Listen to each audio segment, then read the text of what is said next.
Today I'm here with Music Marketing with another Melodyne video, and we're going to be looking at harmonies, specifically how to lock in the pitch and the timing so they sync right up with your lead vocal.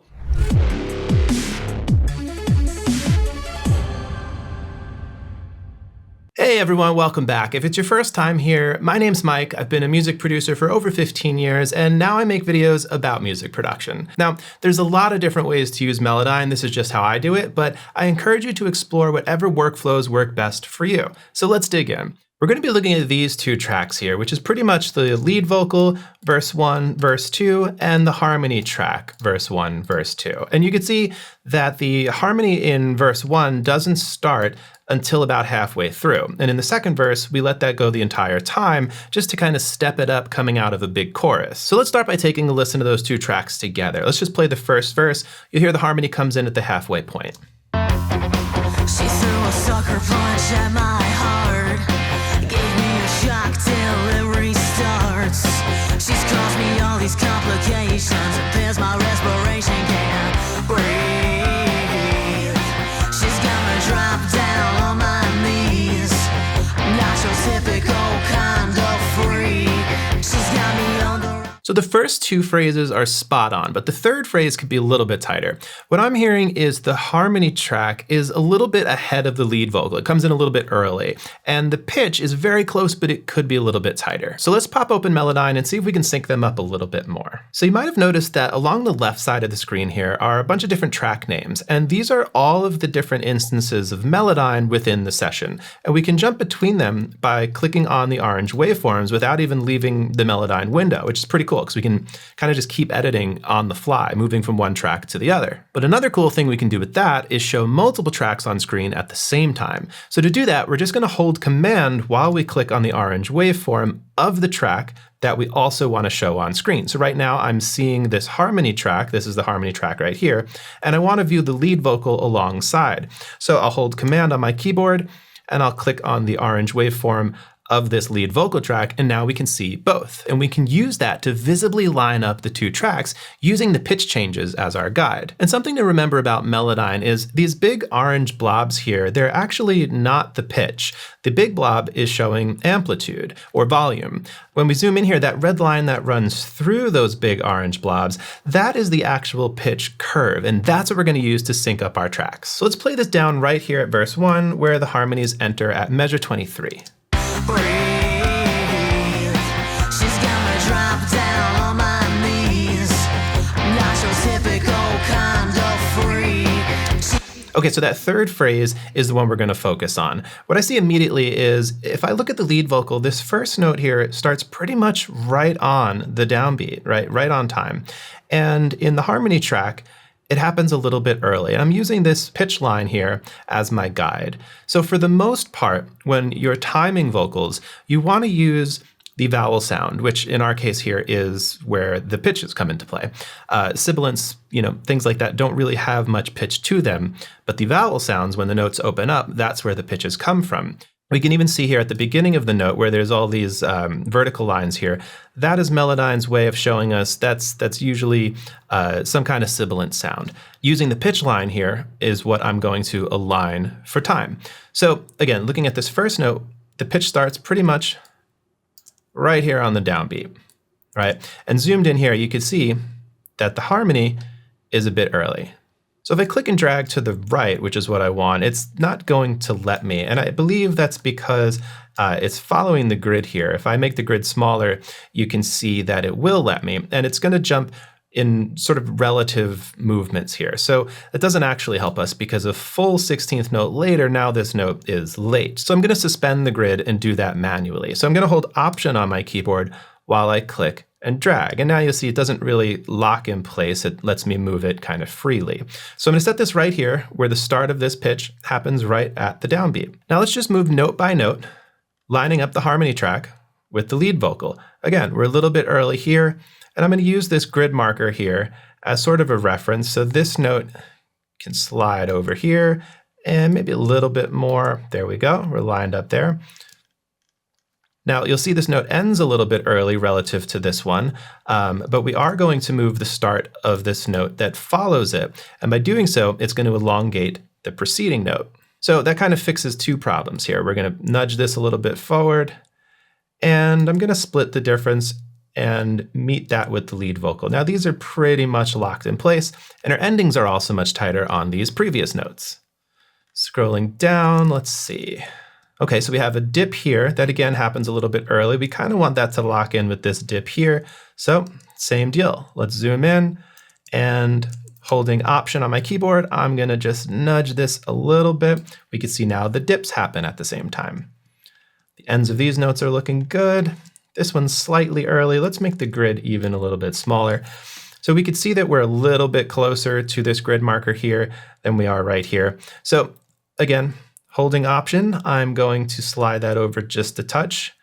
And because this drags over the previous note, our endings here are also more aligned.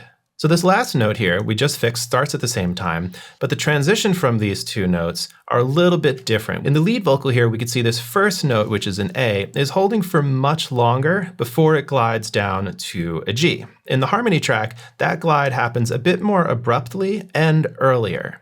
So the first thing we want to do is make it happen at the same time. And then I'm going to show you how we can fix that glide to be less abrupt and a little bit more of a slide in to the second note. You've probably caught on, we're going to hold Option and click and drag so that we can spot this a bit more manually.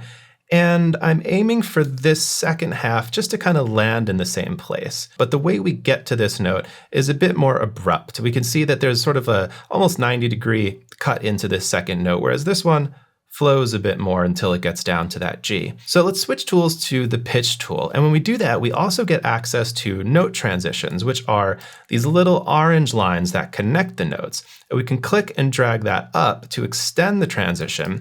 And you'll see that it really just smooths out how we get from one note to the next, mimicking what we do in the lead vocal here much closer. So before we take a look at the pitches, let's hear what we've done. I'm going to just minimize Melodyne and bypass it on this track here. We'll jump into the phrase just before the one we edited so we can get a feel for the song. This is before Melodyne, no processing. She's got me drop down on my knees. Not your typical kind of freak. Let's unbypass Melodyne and hear what we've done. She's got me drop down on my knees. Not your typical kind of freak. Yeah, so where I hear that most is obviously the very beginning, the word typical starts right on time, but the transition at the very end that we took the time to smooth out matches the lead vocal. The two of them move right at the same time, and that's exactly what we're trying to achieve. So let's tighten up the pitches now. Again, we'll pop open Melodyne here. Where'd you go? Cool. And for this, I don't need the lead vocal nearly as much for a reference because the pitches are different, but if you were editing a double track, you could use them to make sure that the pitch changes between the lead and the double, which should be the same, are following each other. So for the sake of the harmony track, which is its own pitches, I'm not going to worry about also viewing the lead vocal and just keep my screen a little cleaner here while we tighten up this phrase. What I like to do is first select everything and give it a good double click with the pitch tool just to kind of globally lock things in. That looks like it's going to do a lot for this phrase.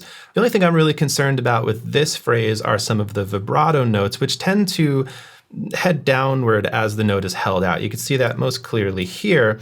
The vibrato moves from being right here centered in the pitch lane on a downward trend. I want to maintain the vibrato. I don't want to flatten it out. So I'm not going to use the pitch modulation tool. Just as an example, if I double click here to be extreme, we can see that it just gets rid of all of the vibrato, which is not really natural and not what we're going for here. So I'll undo that. And instead we'll use the pitch drift tool. Now we can click and drag, and it sort of averages out the note changes across the pitch lane. What I'm noticing, though, is that it's pulling it down. You can see that sort of, on average, the note is still a little bit flat, and it's because of this fall off here. So Melodyne is averaging all of these things together, and so the majority of the note is in tune here, but leaning a little bit flat because of where this note falls off, which is just kind of a cool stylistic thing that this singer does. So what I like to do is just kind of visually see the top of the vibrato to the bottom, at sort of the biggest peaks here, and center all of that within the pitch lane. A little bit earlier, we've got one more vibrato note, so let's take another listen here, and I'm going to mute the lead vocal. Yeah, it's leaning a little bit flat, and in this case, I don't know that we need this much vibrato, and to make sure, we can reference our lead vocal. So let's fly that in. Again, we're going to hold Command, and click on the orange waveform, and let's take a look at what our lead's doing here. Not much vibrato at all. There's a little bit of a transition into the note, but the singer's pretty much holding flat here, whereas in the harmony track, there's vibrato throughout the whole thing. So I'm going to use this vibrato sort of the way the singer gets into the note on the lead vocal. So let's switch to the note separation tool and just cut this into 2 parts. So now we have this bit of vibrato, which we're going to use to get into the note, and the sustain of the note here. I'm going to make one more cut at the very end, because looking at our lead, you can see again that there's kind of a little bit of a pitch fall off here that we want to imitate. And again, I'm going to steal from a little bit of this vibrato at the end and make one more cut here. So now we have the transition in, the sustain, and the way that we come out. So we said we don't want that much vibrato because, again, we want to match what's going on in the lead vocal. And so this is when we would want to reach for the pitch modulation tool and pull this in pretty tight. To smooth out this transition, I'll switch just to the main pitch tool. Again, we pull up now our note transitions and ease that in. And down here, we'll do the same thing. We'll ease that in. Let's zoom out a little bit, and we can see that these 2 notes here are now moving in pretty much the same direction. We've got a little bit of a transition in, flat sustain, and a little bit of a fall off here that I do want to emphasize a bit more in this harmony. So I'm going to take this tail here and just pull that down a little bit more. Let's hear the harmony on its own. And with the lead. So let's jump back to the beginning of the verse. We can hear it with some context and take a listen to where we've got these 2 vocal tracks sitting together. Drop down on my knees, not your typical kind of freak. So now those 2 tracks are sounding really synced up, nice and tight, the timing and the pitches. Let's hear the before one more time and bypass Melodyne. Not your typical kind of freak. And after. Not your typical kind of freak. So those 2 tracks are sounding really good together. And that's how you can use Melodyne to not only correct pitch and time for individual tracks, but also to sync them up with each other for really tight background and harmonies. So I hope you guys had fun and learned something today. And if you did, consider subscribing, and I'll see you in the next video. Not your typical